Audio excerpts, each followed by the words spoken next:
Hello kids, myself Mohammad Hasim Khan and I am your science teacher, and today we are going to start our new chapter of science class 8 chapter 1 part 1, that is crop production and management.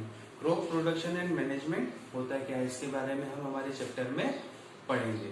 तो let us start our chapter.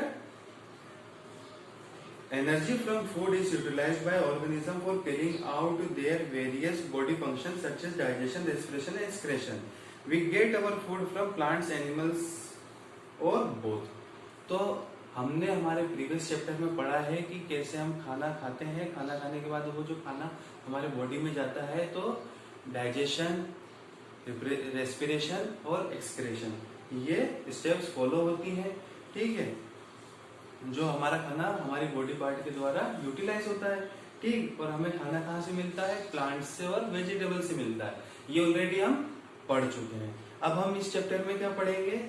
हम इस chapter में पढ़ेंगे कि हमारा crops का management और production कैसे होता है. जो हम खाना खाते हैं ना, वो उसका प्रोडक्शन और मैनेजमेंट कैसे होता है. In order to provide food for a large population, regular production, proper management and distribution is necessary. इतनी बड़ी जनसंख्या, हमारे देश की जनसंख्या कितनी? 135 करोड़ जनसंख्या. तो अब हमें 135 करोड़ लोगों को अगर खाना खिलाना है तो उसके लिए हमें क्या करना पड़ती है? प्रॉपर प्लानिंग करनी पड़ेगी कि इनकी मतलब इनको खाना कैसे दिया जाए, प्लस जो खेती है किस टाइप से की जाए, कब की जाए, कितनी की जाए. ठीक है, तो रेगुलर प्रोडक्शन और रेगुलर इंटरवल पे हमें खेती करनी पड़ेगी, लगातार करती रहनी पड़ेगी. ठीक है, और उस जो हमने खेती की है, जो हमारी फसल हुई है, उसका प्रॉपर मैनेजमेंट और फिर उसके बाद प्रॉपर डिस्ट्रीब्यूशन इज नेसेसरी. और उसका डिस्ट्रीब्यूशन, ठीक है, जो अनाज आया है, जो उगा है, उसका प्रॉपर डिस्ट्रीब्यूशन भी जरूरी, ताकि सब लोगों को वो अनाज मिल सके. एग्रीकल्चर प्रैक्टिसेस हमारा जो टॉपिक है 1.1. अब हम उसको रीड करते हैं. क्या है ये? Agriculture practices. ये देखो, एग्रीकल्चर प्रैक्टिसेस. तो टिल 1000 BC, मतलब आपसे 10,000 साल पहले जो मानव था वो क्या करता था? इधर से उधर घूमता था और ठीक, और वो क्या करता था? कच्चा फ्रूट और वेजिटेबल्स खाता था. फिर धीरे धीरे उसने जानवरों का शिकार करना सीखा. फिर उसके बाद जैसे जैसे उसकी बुद्धि विकसित होती गई तो उसने आगे चल के एग्रीकल्चर भी स्टार्ट किया.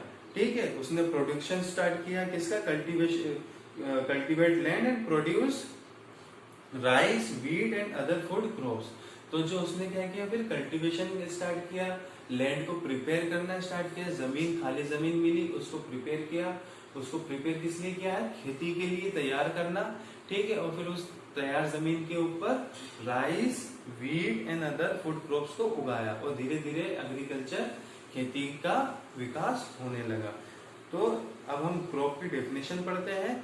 When plant of the same kind are cultivated at one place on large scale, उसको क्या कहेंगे? हम क्रॉप कहेंगे. कोई भी ऐसा प्लांट अगर एक टाइप के प्लांट को एक जगह पर बहुत सारे लार्ज स्केल पर अगर उगाया जाए तो उसको हम क्या कहते हैं? क्रॉप कहते हैं. जैसे गेहूं मान लीजिए. गेहूं क्या, अगर हमने एक दाना बोया तो उसको हम गेहूं की खेती नहीं कहते. ठीक है, गेहूं की खेती कब कहते हैं? जब बहुत बड़ा एरिया है, ठीक है, और पूरे उस खेत में हमने सिर्फ गेहूं ही गेहूं उगाया है, तो हम उसको क्या बोलेंगे? हमारी फसल बोलते हैं, क्रॉप कहते हैं.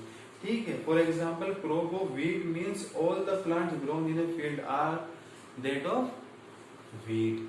मतलब क्रॉप ऑफ व्हीट मीन्स, जो अगर हम फसल बोलेंगे, फसल, गेहूं की फसल किसे कहेंगे? कि पूरे खेत में अगर सिर्फ गेहूं की ही फसल है तो उसको हम बोलते हैं गेहूं की फसल है ये. ठीक है बच्चों, अब फसल कितने टाइप की होती है? 2 टाइप की. एक खरीफ होती है और एक होती है राबी. खरीफ में क्या फर्क है?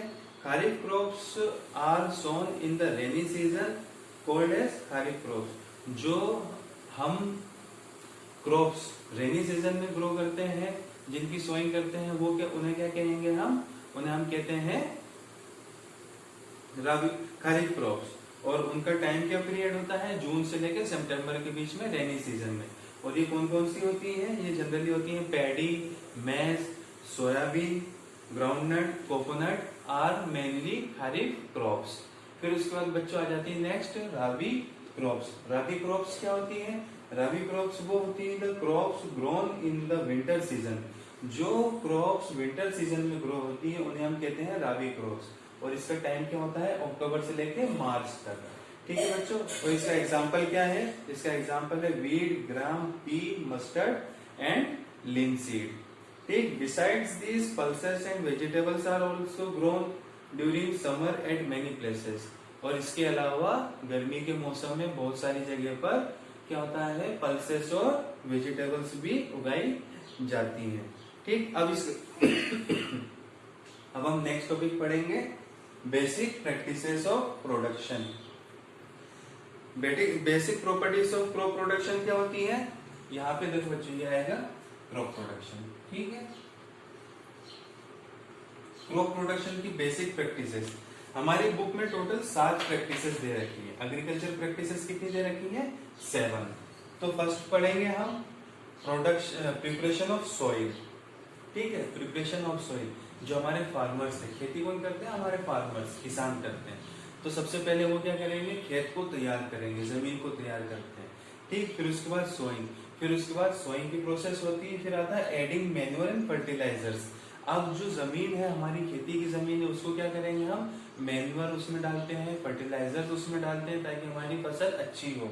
फिर उसके बाद इरिगेशन, फिर प्रोटेक्शन फ्रॉम वीड्स, और फिर वीड्स क्या होते हैं, जो माइक्रो ऑर्गेनिजम्स हैं जो हमारी फसल को खराब करते हैं, उनसे प्रोटेक्शन भी हमें करना होता है। ठीक, फिर उसके बाद हार्वेस्टिंग मतलब कटाई, फसल की कटाई, और फिर स्टोरेज। स्टोरेज मतलब जो हमारी फसल हमने काट के रखी उसको सही जगह पर स्टोर करके रखना।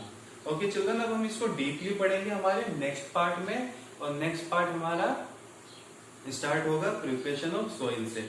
आई होप बच्चों आप लोगों को ये वीडियो पसंद आया होगा। Thank you so much.